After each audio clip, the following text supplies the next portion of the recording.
Last time on the Skip and Josh podcast. The correct answer is you need to be able to do both things. Yeah, well, Dallas was actually in the top in both, and they didn't make the playoffs, but that's Dallas, right? Well, that makes their season even worse. Dallas was the number 2 in passing yards per game and the number 5 in rushing yards per game, and they didn't make the playoffs. How is that even possible? Well, that's why Jason Garrett got fired. You're listening to the Skip and Josh podcast with Skip Sherman and Josh Obadia. I'm Josh in Toronto.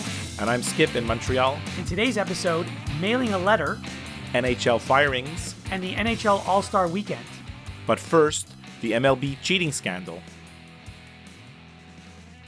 Okay, Skip, so if you think that you had a bad week, or if I think that I had a bad week, that pales in comparison to Major League Baseball.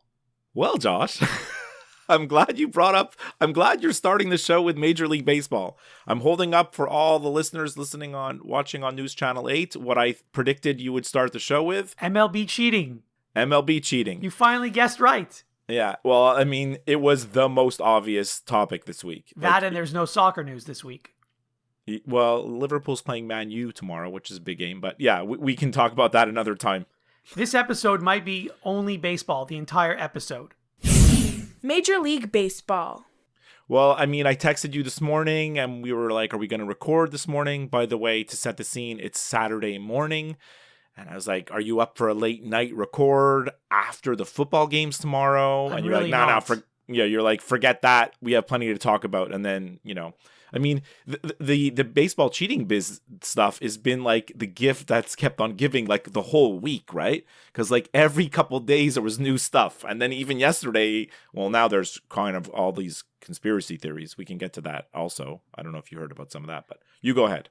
So I have this long, is it a diatribe that I need to get through? Is that what you call it? I guess so. So here's the thing. So when I first heard about this on Monday, when I first heard about this whole stealing signs thing on Monday, and I heard the punishment, which was $5 million and 4 draft picks and the general manager and the manager suspended for a year. So my initial reaction was, wow, that's harsh. Harsh, but necessary because you can't have this happening. Right. That was my initial reaction. And then I had the same reaction. I was like, wow, they actually did it. Like they did the punishment that fit the crime. Like I just didn't think that they would put the hammer down, And then I've spoken to a bunch of people, friends of mine, coworkers, whatever. And I'm surprised at how many people, maybe I shouldn't be surprised, but I'm surprised at how many people think that the punishment is not sufficient. It's not harsh enough. And to those people, I say this. First of all, Lunau and Hinch got fired. There is no more harsh punishment than that. Well, I mean, they got fired from their team, but that wasn't the MLB punishment. That's fine, but the bottom line is they're out of jobs. Right. Yeah. It doesn't get more harsh than that, and they may never work again in baseball. Actually, I think they won't. And Lunau can probably find another job in another industry because he came from another industry. Hinch, I don't know what else he can do, but that's not my problem. Mm-hmm. So that's the first thing. The second thing I have to say is the people who are not satisfied with the punishment, the ones who think it's not harsh enough, Major League Baseball could have doubled it. They could have done $10 million. They could have done 8 draft picks. They could have done 2-year suspension. And those people still wouldn't be satisfied with the punishment. What I'm trying to say is whatever punishment they could give, the ones who are not satisfied will never be satisfied. Well, what if they... Oh, I don't even want to go there. Go there. I was gonna, because I disagree with it, so I don't want to make it sound like I'm like advocating, but like you know that there's like the city council stance as me. Yeah, the city council in Los Angeles came out and said that the World Series in 2017 should be awarded to the Dodgers and it should be stripped of the Astros. Okay. Would those people find that acceptable? I don't know, but here's my answer to that. Mm-hmm. You've seen in college sports where they vacate titles. It means nothing. It means absolutely nothing, and it's never been done in professional sports. All it is if you vacate a title, what you're doing is you're deleting a line in a book. That's all you're doing. But it means nothing because anyone who was around in 2017 will know who won the World Series. You can delete the line in the book. You think if I'm talking to you 10 years from now or 20 years from now that you and I are going to forget who won the World Series in 2017? You can't erase my memory. No, the vacating of the titles well, I mean, it's only ever happened. It's never happened in pro sports. No, it hasn't. So we have no precedent for that. But like, we know about it in college sports, and it didn't do any. It's nothing, because when you talk about who won the NCAA tournament in 2013, and you look it up, you're like, oh, well, if you look it up, you're not going to find their name. But I mean, if you remember it, you're like, yeah, Louisville won. Like, so did you even know that it was vacated? Louisville? Not that one. I thought the Memphis one was vacated. Probably too. The one where Calipari was the coach. This just proves our point. Like, people don't even know what's vacated and not, because you just know who won the championship. Right, exactly. And for those who, let's say, are born tomorrow and weren't around in 2017, when they're old enough to understand this stuff, they're going to ask their parents, and their parents will tell them what happened. So even though it's not in a book somewhere, there's ways to find out. So vacating the title is a meaningless thing to do. Right. Now, what the argument that I've heard is that the people who are upset about the severity of the punishment, they're upset that none of the players got punished. And so my response to that is the following. It is virtually impossible to know with 100% certainty which players were involved and which ones were not. That's number one. But the thing is, any player who listened to the bang of the garbage can and didn't swing and adjusted their swing for an off-speed pitch was involved. And that's every player in their lineup. Well, okay. Well, not the pitchers, the batters. No, the batters. Okay, so let's assume for a minute that every batter was involved. Let's just say that for the sake of this conversation. So then you want to suspend every single batter on the team for a season. That's virtually half the team. Well, if you want to do that, that's fine. No, but then I basically don't want to. what you're... No, not you. When I say you, I mean the general population. Right. If you do that, then basically what you're saying is that the Houston Astros are going to have to field a AAA team for the season. And I don't care if Houston loses 162 games this season. I have no allegiance to the Houston Astros. But basically, that's affecting the other 29 teams in the league as well. It's not just affecting the Houston Astros. So that's my problem with doing that. I think when people look at the decision about the punishment, you have to look at the big picture. You have to try to put yourself in the shoes of Rob Manfred and Major League Baseball. They have a league to run.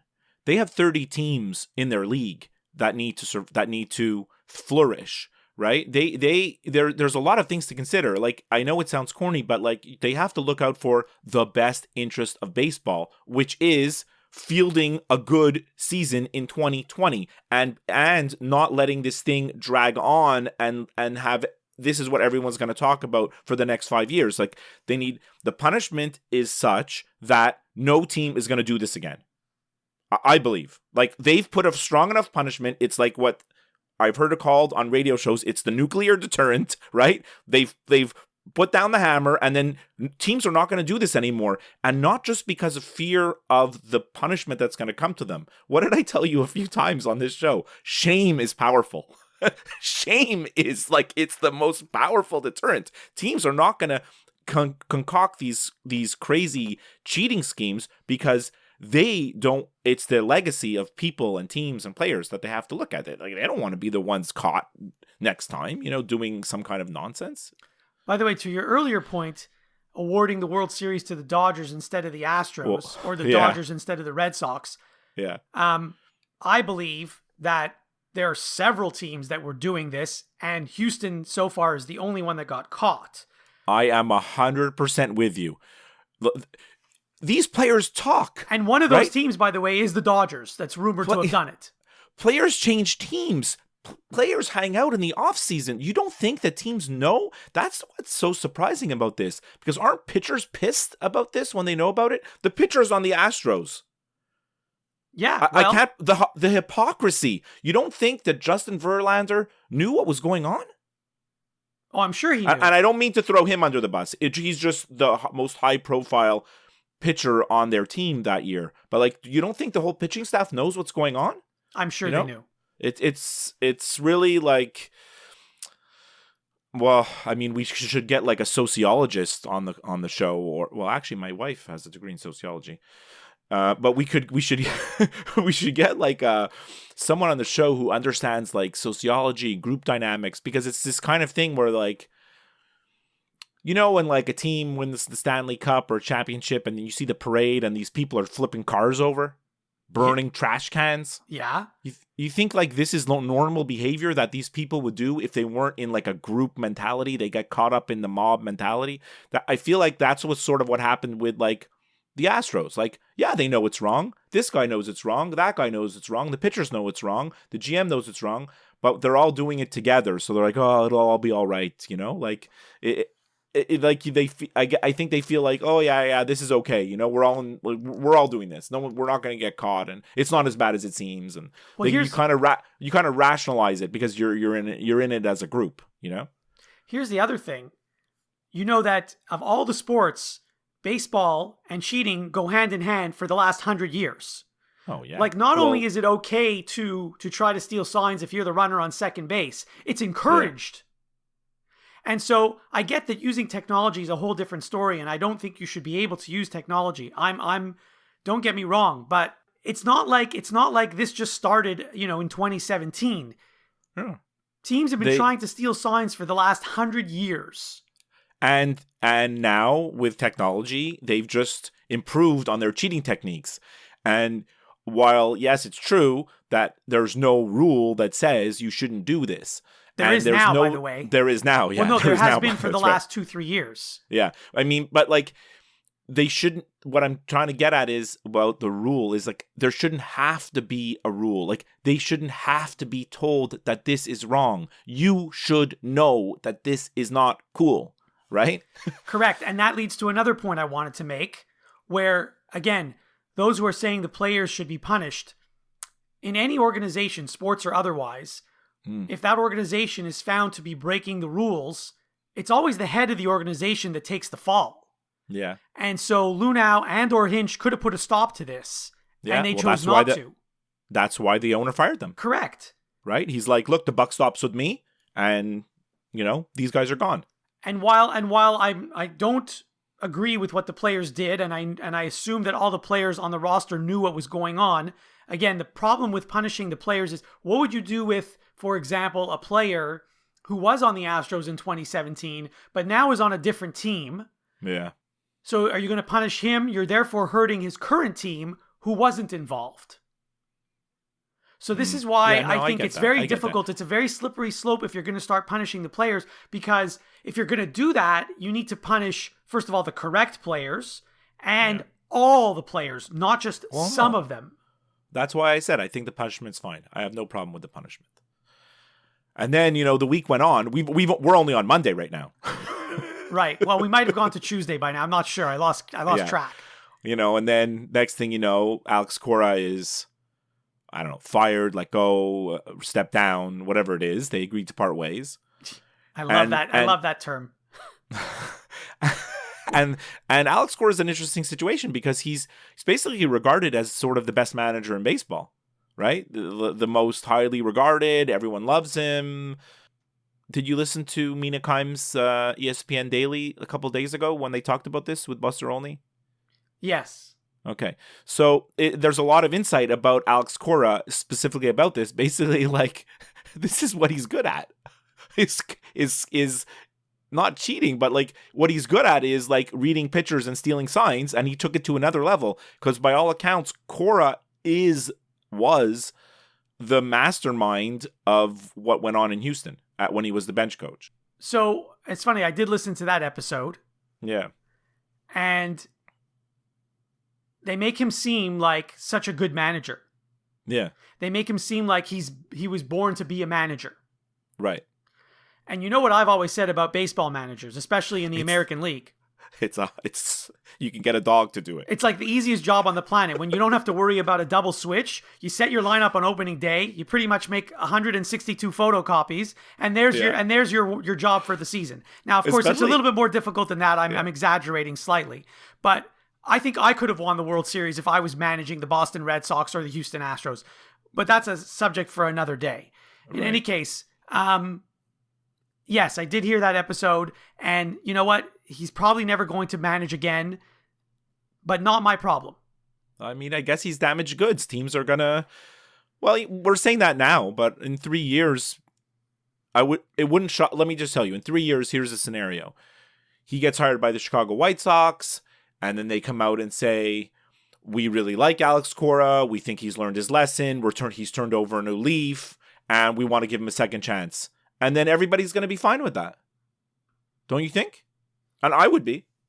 I think that will happen. Actually, you know as well as I do, there are players in sports who commit actual crimes and still get jobs. This wasn't even a crime. It was against the rules. So if you're going to hire someone who's a criminal, why wouldn't you hire someone who broke the rules? No. I mean, that's what I'm saying. Like he'll manage again. Now, moving to Friday or Thursday maybe. So like Carlos Beltran, that's a bit of another story because he actually never even managed a game. This guy got fired before he even did anything. Like he never even managed a game for his team. So, I mean, I have friends that I work with because I work with so many New Yorkers, right? Mm-hmm.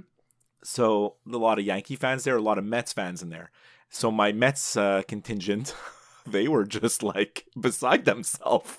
Like, what an organization. We hire the manager and and now he's gone before the season even starts. But I mean, in fairness to the Mets, at the time that they hired him, they didn't know any of this. No, I know. And the other thing is, I'm not sure I agree with letting Carlos Beltran go because he was a player on the team at the time.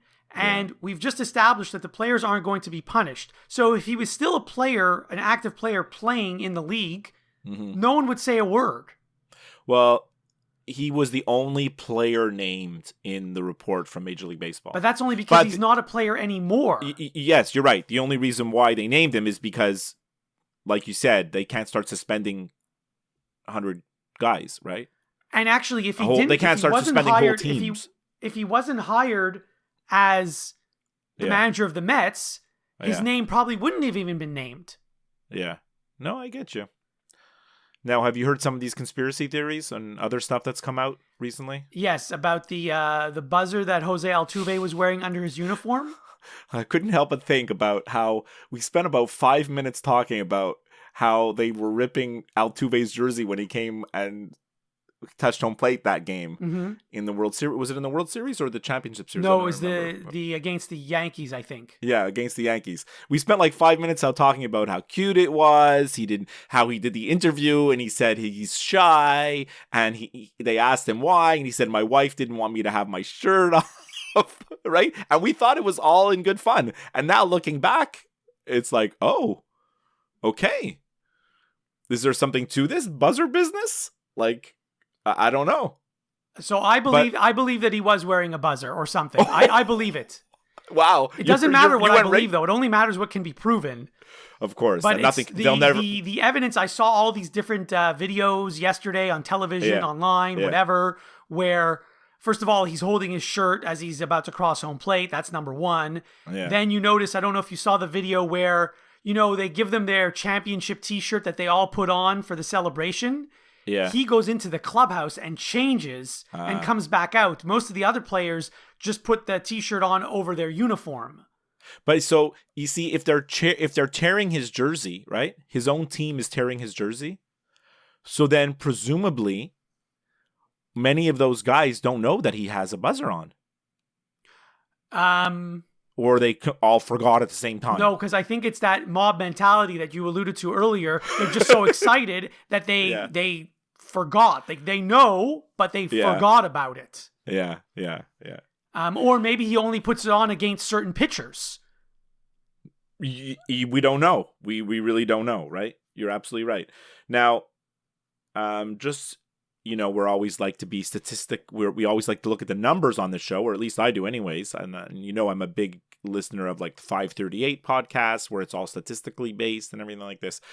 So 2017 postseason splits, Jose Altuve, right? Mm-hmm. Home, 36 at-bats. Away, 35 at-bats, right? Oh, this is just postseason. Yeah, postseason. Oh, same sample size. Same sample size. He hit 472 at home. He hit 143 on the road. 6 homers at home. 1 homer on the road. OPS 1.54 at home, OPS 0.297 on the road. So, coincidence? Is that 2017? That's 2017. Okay, but you know what else is true? In 2017 and 2018, in the regular season, Houston had more wins on the road than they did at home, both those years. Right. So I get, like every number, you can spin them how you want them to look. Exactly. Right. And if you look back at the season that just ended in the World Series, Houston lost every home game in the World Series. Actually, you're right. In the World Series, it was completely the opposite, right? Yeah. The road team, the home teams couldn't win. Exactly. Yeah. Well, maybe they weren't using the system anymore because they were afraid they were going to get caught. I don't know. Yeah. But whatever. Well, you've seen that. Have you seen the YouTube video with that shows the little desk behind in the tunnel where supposedly they're looking on the monitor? I haven't seen it. You told me about it. I haven't gone to look at it. There's peanuts all over the ground, which indicates, that someone was sitting there, and then somehow the laptop is gone, but there's plugs coming up, on the table, like power cords, and, a garbage can conveniently there. And if there's a garbage can there, how come the peanut shells are all on the ground? Right? Little things like this. Because the garbage can is upside down, right? That's why. Yeah, exactly. So they couldn't throw anything in it because it's upside down. So then the other thing I read yesterday is one of my favorite pitchers in history, Jack McDowell, said that the 90s White Sox had a whole cheating system with video cameras and all this stuff.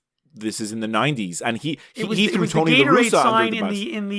in the gap in the outfield. Yeah, that had a light on there it. was a light which would go on in the Gatorade sign. Either it would flicker to tell the batter like what was coming, but and actually he threw Tony La Russa under the bus for this, saying it was La Russa's idea, even though La Russa was never McDowell's manager. Like he started the year after La Russa left.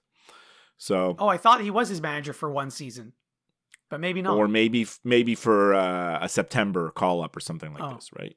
Yeah. But I wonder how many other weird stories are going to come out now, like of stuff like this. Well, there's so much stuff that we have no clue about, that we don't know, that we'll never know.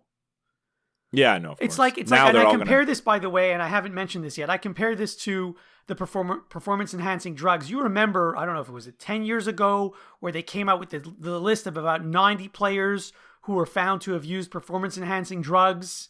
You remember what I'm talking about, right? Yeah, of course. Yeah. And so what I said, the Mitchell report, is that the Mitchell report? About? Yes. What I said at the time, and I'm going to repeat it now, is so they named 90 players.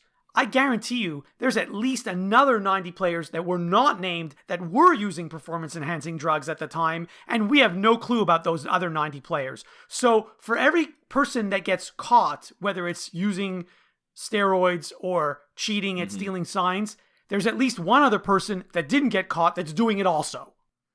Josh, you're a very moral person.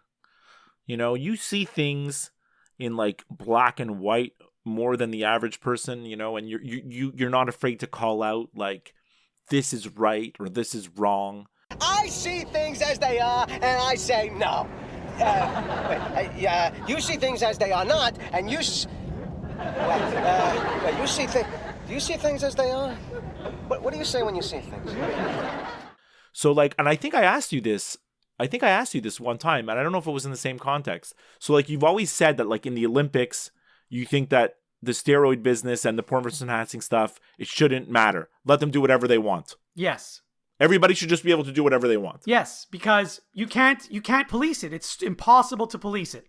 Right. So, but in baseball, you've drawn the line at using technology. I don't think that they should be allowed to use technology, but I think that... And I don't mean to put you... No, put me on the spot. It's fine. I think that they are doing it. I wouldn't be surprised if all 30 teams in baseball are doing it. Yeah. And you know what? If all of them are doing it, then go ahead and do it. There you go. What's Major League Baseball going to do? I heard, I think, either late last night or early this morning that MLB investigated the accusation that Altuve was wearing a buzzer under his uniform, and they've determined that it's not true and it didn't happen. How is it possible that in a matter of hours they've investigated it and determined it wasn't true? They can't go back and look at his uniform now, because even if it was wearing it in October, it's now January. So what kind of investigation did you do? You asked somebody, hey, were you wearing a buzzer? They said no, and that's it. You took his word for it?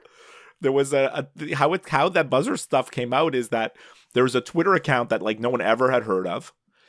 And this person said that she's the niece of Altuve and or also possibly the niece of Carlos Correa.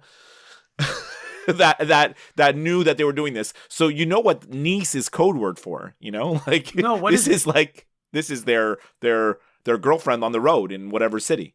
Is that what that is? Well, to me that's what it is, Like, but I don't know. I didn't know that. But anyway.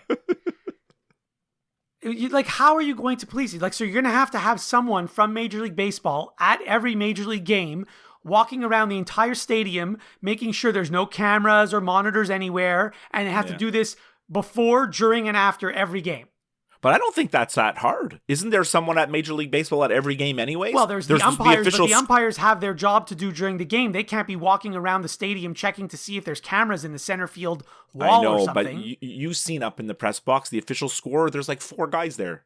Like Major League Baseball could have someone walking around, but the question is, do they want to? Like, is this something that they want to do? Like, do they want to go this far? I think they just want to put it behind them now. It's like the punishment's out there. People are going to, I think what's happened is Major League Baseball actually either by accident or intentionally, I'm not actually sure. They put the one punishment out there and now baseball's policing themselves. That's why Cora got fired. That's why Beltran got fired. Major League Baseball didn't do that. Like the teams are doing that themselves. Right. So I guess the teams want to show that they have integrity, which maybe they do, maybe they don't. I don't believe they do. I believe that every team in every sport is going to do whatever they have to do to try to win. Yeah. All right. Wow. We just went like 25 minutes or more. And I didn't even get to say everything I wanted to say. Well, before we started, you said you had something written. You had a written statement that you wanted to read for the courts. I read parts of it as we went along. You kept interrupting me, so I couldn't read it straight through. Sorry. All right. Well, that's good. Do you want to like do another topic? I didn't come prepared for anything else other than this. Well, sure. Other stuff happened this week that we can certainly talk about. I mean, sure. For example. Mm-hmm. Let's do rapid fire. Well, no, there was a lot of news in hockey this week, actually. The National Hockey League. In no particular order. Mm-hmm. I'm stunned that the Las Vegas or the Vegas Golden Knights fired Gerrard Gallant. I'm stunned about this. Me too. Like, they were not having a terrible season by any stretch. I think they're only 3 points out of first place in their division. Right. He just went to the Stanley Cup final in their first year of existence.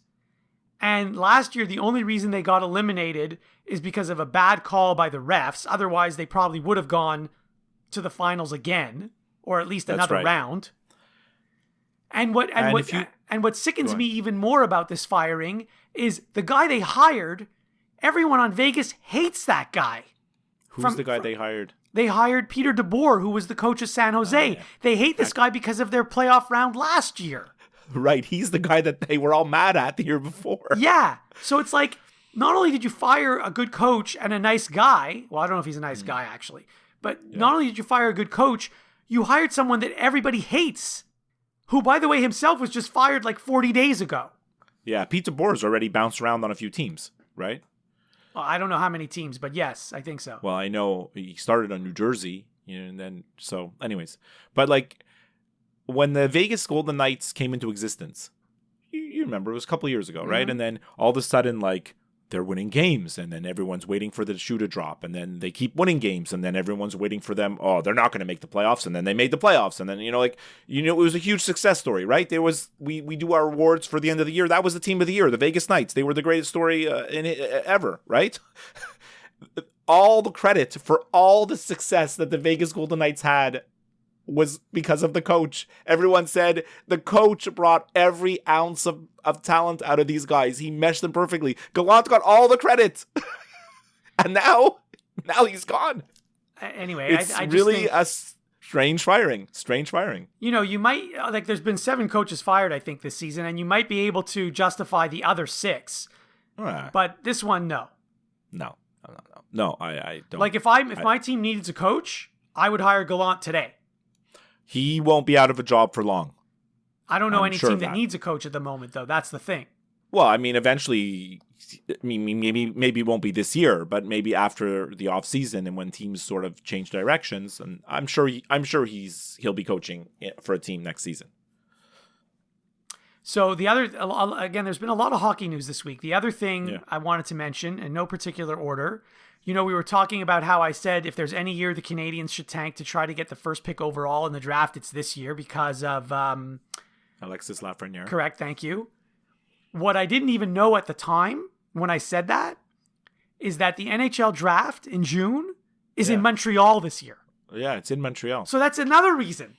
Wow, I think that's an overrated reason No, where but the draft the planets is. are all aligning. I'm telling you. This is going to be like that year when Patrick Ewing was drafted and the envelope was frozen. I'm telling you, I don't know what's going to happen. Because there's a lot of conspiracy theories about the Patrick Ewing about I know, how they yes, picked it. I know. One of them is that the envelope was cold, right? Yes, exactly. Yeah. And unfortunately, they don't do it the same way now, so there's no envelope, but... Well, now it's all the ping pong balls. Exactly, right? Exactly. But I'm sure there's ways to rig that. Who knows? Okay, so another thing I wanted to mention is there's this new event at the NHL skills competition. I know you don't care about All-Star Weekend. No, but I like the skills competition. That's actually the only good thing about all the All-Star games. The NHL skills competition is actually good. Some of the events at the skills competition I don't like. Like, do you recall a few years ago when they had the breakaway thing and Ovechkin and Subban were dressed up in some weird costumes? And Sure. I hated that. But that's just for fun. Yeah. But I hated that. Yeah, okay. The one I really like is the relay where, at one point they have to shoot a puck into this really tiny net and they have to shoot it over a little board. Yeah. That to me is my favorite one because that actually shows unbelievable skill if you can do that. And then the hitting the targets on all the corners. Right, It's right, also crazy skill. Obviously, hardest shot, fastest skater. These are things we want to know. There's a new one this year. I don't know if you heard about it, where the players are actually going to be like in the stands and they have to shoot from like where the seats are, where the fans are, into a target on the ice. Have you heard about this? This is ridiculous. You know what it reminds me of? It reminds me It's of that commercial. It's the commercial with Larry Bird and Michael Jordan. for McDonald's. That's exactly what it reminded me of. Exactly. Oh my God. That'll be great. So they're going to have to shoot from where is the All-Star game? St. Louis. So they're going to have to shoot from like in the seats and try to get it. Into But it's just a luck. target. It's just luck. Come on. No. Well, actually, it's funny because there's a video online right now where Evgeny Malkin and Sidney Crosby did this in Pittsburgh. Like there was no one. It was just the two of them. The arena's empty. Okay. Like it's in the middle of the day. The arena's empty. I've seen this. Yeah. So they've done it, and they have like a regular size net, and then they take away the regular size net. They bring out a smaller net, and you get double the points because it's harder to score, obviously. Look, anything to keep viewers for the All-Star game. They're going to do some crazy stuff. Of course. It'll be fun to watch.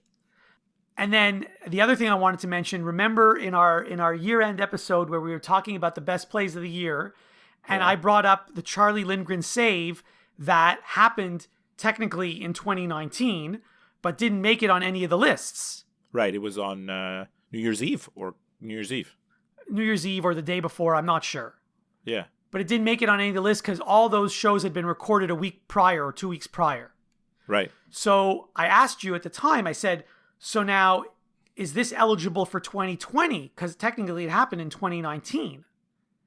And your response was, well, I guess it's just going to get lost in, Yeah, he gets screwed. It's not going to be in the 2020s and it's not going to be in the 2019s either. Well, I think we found our answer because I saw the most recent Plays of the Month show for January of 2020. And he's in there. And the Charlie Lindgren save is in there. Even though it was in 2019. Right. Wrong. So if it made it into the January 2020 list, I think it's now eligible for the Plays of the Year for 2020. It's a big loophole right there. It is. Yeah.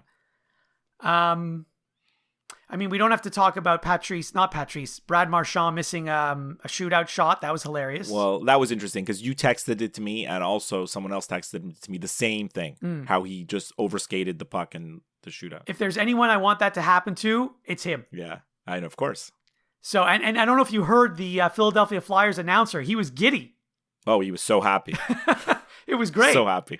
Yeah. And then I heard the version, the Boston Bruins version. It was completely different. Well, he's the biggest homer in all of hockey. Oh, terrible.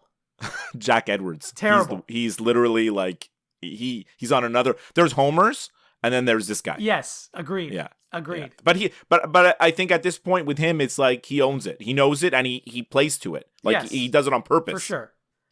Ray Shero got fired this week. I don't know if that's Nah, well, it's a big deal, but you know. And then there's this new 3-on-3 hockey league that's starting in the summer, I think, or next summer. I don't know when it starts. Really? You didn't hear about this? No. It's an actual 3-on-3 hockey league, and it's going to be on TSN in Canada, and it's going to be on CBS Sports Network in the States. Who's going to play in it? They haven't said any players, but it won't be players that you've heard of. It'll probably be like the 3-on-3 basketball league. You know, guys who aren't good enough to be in the NBA. Yeah. You know, and they still want to play. Yeah. They'll play in this 3-on-3 hockey league. Well, good luck to them. Probably won't last beyond this year. I mean, you're the one who said you think overtime, 3-on-3 overtime is the most exciting part of hockey. I think you said that to me a week ago or something. Well, they should abolish the shootout.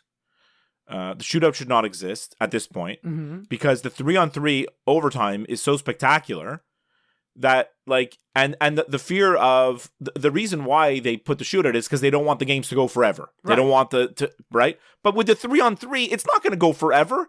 Like in another minute, there's going to be a goal. Right. You know, like how it's impossible for it to keep going like long because eventually someone scores. You're just trading 2-on-1s, right? Yeah, again, the guys get exhausted and they, you know. Yeah. But I mean, you get a chance at one end. If you don't score, they come back the other way with an odd man rush on. Like, so I love the 3-on. I mean, I don't think all of the games should be 3-on-3, but when overtime's in 3-on-3, it is really exciting. It's a showcase of skill, you know, which is great for the league and for the fans.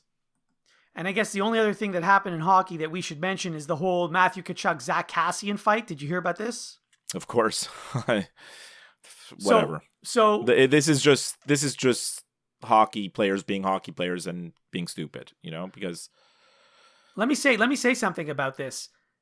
Matthew Tkachuk does not look good at all in this. No, of course he doesn't. He's the one who instigates. He's the one who runs at Zach Kassian, and maybe his hits were legal hits, maybe fine. But you run at a guy twice, you knock off his helmet twice. He's gonna retaliate, which Kassian did. I have no issue with Kassian retaliating. What I have issue with is Tkachuk turtling and not doing anything.